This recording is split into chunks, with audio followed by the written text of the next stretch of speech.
ہندوستان میں نماز نہیں پڑھتا. 10% لوگ پڑھتے ہیں بغیر سورہ فاتحہ کے، وہ بھی نہیں ہوتی ہے.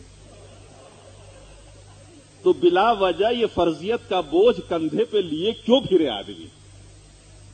90% تو ویسے ہی نہیں پڑھتے ہیں. 10% بغیر سورہ فاتحہ کا پڑھتا ہے. یہ اہل حدیث ہیں ہی کتنے جو پڑھتے ہیں؟ 10% تو بچے پڑھنے والے، وہ بھی سورہ فاتحہ کے بغیر پڑھتے ہیں. تو نماز کی فرضیت ثابت کر دو. آج کے بعد چھٹی پھر دیکھنا بے نمازی اور نمازی دونوں گلے مل جائیں گے، کہیں گے آؤ آج کے بعد ہم سب ایک ہو گئے. اس دن میری سمجھ میں آیا کہ نہیں، مجھے پھر پٹڑی چینج کرنی پڑے گی، گویا ہم 4 سال سے پھر غلط راہ پہ. اب میں نے شروع کیا قرآن کا مطالعہ. افسوسناک بات یہ ہے کہ ہم نذرانے کے عادی تھے. ہم قرآن بھی بغیر نذرانے کے نہیں پڑھ سکتے تھے. دیکھیے، کسی چیز کو قبول کرنے کے 3 طریقے ہوتے ہیں. یا تو کسی چیز کا ٹھپا لگ جاتا ہے آپ کے اوپر، یا بطور پروفیشن قبول کرتے ہیں، یا بطور مشن قبول کرتے ہیں.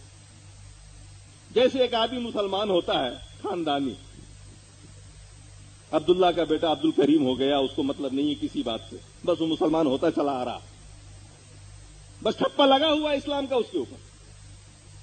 اور ایک ایسا ہوتا ہے جو اس کو بطور پروفیشن قبول کرتا ہے، جیسے ہم لوگوں کا دور تھا. ہم مسلمان تھے لیکن وہ ہمارا کاروبار تھا. اس دور میں ہم قرآن بھی بغیر نذرانے کے نہیں پڑھتے تھے. اتفاق کہیے انہی دنوں میں ایک سیٹھ جی کا ماں کا انتقال ہو گیا. دعا خیر کے لیے ہمیں لے جایا گیا دعا کرانے کے لیے.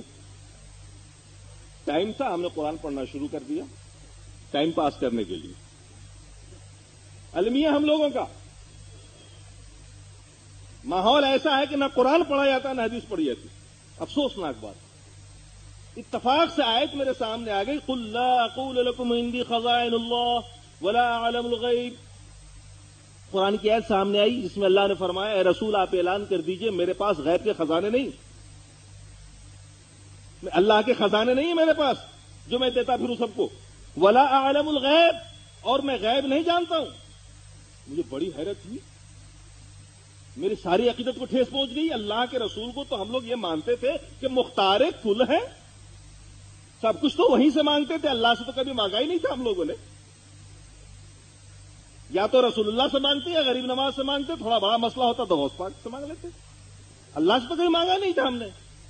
یہاں اللہ اس آیت میں فرما رہا ہے، اللہ کے رسول سے کہلوا رہا. اور پھر علم غیب اتنی شدت کے ساتھ ہم لوگوں کا عقیدہ تھا کہ رسول غیب کے جاننے والے ہیں، کہ غیب کے نہ جاننے والے جو لوگ عقیدہ رکھتے گئے رسول غیب کو نہ جانتے ہیں، انہی بنیاد پر تو ہم ان کی تکفیر کرتے تھے، چاہے وہ علماء دیوبند ہو یا علماء بریلی اہل حدیث ہو. یہ لوگ چونکہ رسول کے غیب کے منکر ہیں تو ہم لوگ اس بنیاد پر تکفیر کرتے تھے، کافر کہتے تھے. اور یہاں اللہ اپنے رسول سے کہلوا رہا ہے، لا عالم الغیب، اعلان کریے میں غیب نہیں جانتا ہوں. اس آیت کو پڑھنے کے بعد میری حالت عجیب ہو گئی. میں نے سوچا قرآن کو پڑھنا ہی پڑے گا لگتا، لیکن پریشانی یہ تھی کہ نظارہ روز دے گا کون. تو میں نے یہ کیا کہ اس کو کورس میں پہلی بار نافذ کیا. کسی بریلوی ادارے میں یہ پہلا طریقہ تھا جو میں نے اپنے یہاں قرآن کو نافذ کیا کورس میں. اور التزام یہ کیا کہ میں خود پڑھاؤں گا. اور طے یہ کیا کہ ہندوستانی مفسروں کی تفسیر اور اردو ترجمے نہیں پڑھوں گا. یقین جانیے 9 مہینے بیتے تھے پڑھاتے پڑھاتے، 9 پارے پڑھا سکا.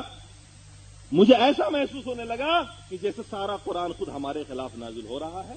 ہم مکہ میں بیٹھے ہیں، شرک کی وہ ساری قسمیں جن کو ہم پہلے کبھی نہیں جانتے تھے، جن کو ہم شرک ہی نہیں سمجھتے تھے، توحید کا نام نہیں سنا تھا ہم نے، وہ ساری قسمیں قرآن کی ان آیتوں میں اور شرک کی ان تمام قسموں کا ابطال.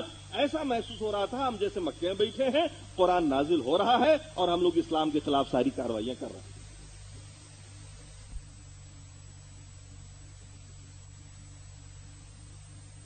مسلمان ہوتے ہیں نا، لا الہ الا اللہ پڑھ لیجیے جنت میں چلے جائیے گا. میرے اندر تبدیلی پیدا ہوئی. میں نے اپنے اسٹاف کو سمجھانا شروع کیا. میرے اسٹاف کہنے لگے مولانا لگتا آپ تو وہابیت سے متاثر ہو گئے. میں نے کہا کیوں بھائی، آپ کی باتیں ایسی ہوتی ہیں. میں نے کہا دیکھو اللہ کے رسول نے فرمایا لا الہ الا اللہ پڑھنے سے جنت میں چلا جاتا ہے آدمی. کہا کہ ہاں. میں نے کہا یہ میرا چپراسی آیا راجپوت ہے، ایک چپراسی تھا، چائے پلاتا تھا وہ.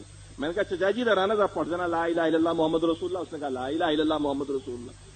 میں نے کہا جاؤ ہو گیا کام. میں نے اپنے اسٹاف سے پوچھا کہ جنت میں جائے گا کہ جہنم میں؟ میں نے کہا صاحب تو جہنم میں جائے گا. میں نے کیوں جائے گا جہنم میں؟ اس نے بھی تو پڑھا لا الہ الا اللہ محمد رسول اللہ. کہا صاحب پڑھا ہے مگر دل سے نہیں مانتا. میں نے کہا واہ بڑی پیاری بات کہی. میں نے کہا تم بھی سمجھو کہ کیا لا الہ الا اللہ کو دل سے مانتے ہو؟ کیا تقاضے ہیں لا الہ الا اللہ کو؟ ہم جب کہتے ہیں لا الہ الا اللہ، اللہ کے سوا کوئی معبود نہیں اور محمد صلی اللہ تعالی علیہ وسلم اللہ کے رسول ہیں، ہم ان دو باتوں کا اقرار کرتے ہیں. اللہ کے سوا کوئی معبود نہیں، عبادت اللہ کے سوا کسی کی نہیں کی جا سکتی. اور عبادت کی کتنی قسمیں ہم نے خاص کر رکھی ہیں. نماز، روزہ، حج، زکوٰۃ کو ہم عبادت سمجھتے ہیں، لیکن مرغا چرانے کو، بکری چرانے کو عبادت نہیں سمجھتے. بڑا دھچکا لگا ہم کو اس وقت جب میں کوٹا میں تقریر کر رہا تھا 11ویں شریف کا. بریانی پکی ہوئی تھی، خوشبو آ رہی تھی، جلسے میں تقریر کر رہا، دھڑلنے سے ایک اہل حدیث کھڑا ہوا تقریر کے بعد. میرا طریقہ تھا پہلے جب میں تقریر کرتا تھا، تقریر کے بعد ٹائم دیا کرتا تھا سوال جواب کرنے کا. پھر یہ اسٹائل، جو سوال چاہو کرو جواب دوں گا، کیونکہ جواب قرآن و سنت سے دینا تو تھا نہیں. پھر یہ اسٹائل، وہاں کوئی یہ تو نہیں کہتا تھا کہ صاحب قرآن کی آیت میں، مفتی تھا. پھر یہ اسٹائل، ہم لوگ مختار کل ہو جاتے ہیں. اس طبقے میں جائیے، دیکھیے ان کی پوجا ہوتی ہے، مختار کل ہوتے ہیں. وہ جو کہتے ہیں حضرت نے کہا ہے، وہاں یہ نہیں کہتا کہ قرآن میں کہا گیا ہے. اللہ نے فرمایا، فرما دیا، بات ختم ہو گئی. امام اعظم نے کہا، ہو گیا. مصطفی رضا خان صاحب نے کہا، ہو گیا. فلاں صاحب نے کہا، ہو گیا. بات ختم، آگے بڑھنے کی ضرورت نہیں. وہ اہل حدیث کھڑا ہوا، اس نے کہا حضور یہ بریانی جو آپ کھائیں گے ابھی 11ویں شریف کی، یہ جائز ہے یا ناجائز؟ میں نے کہا میں کیسی باتیں کر رہا ہوں، یہ ناجائز کیوں ہونے لگی؟ لیکن صاحب یہ ذبیحہ ہے نا غیر اللہ کا. میں نے کس نے کہا غیر اللہ کا ذبیحہ؟ بسم اللہ پڑھ کے ذبح کیا گیا. اس نے آیت پڑھ کے سنائی. اللہ نے فرمایا حرمت علیکم المیتۃ والدم ولحم الخنزیر وما اہل بہ لغیر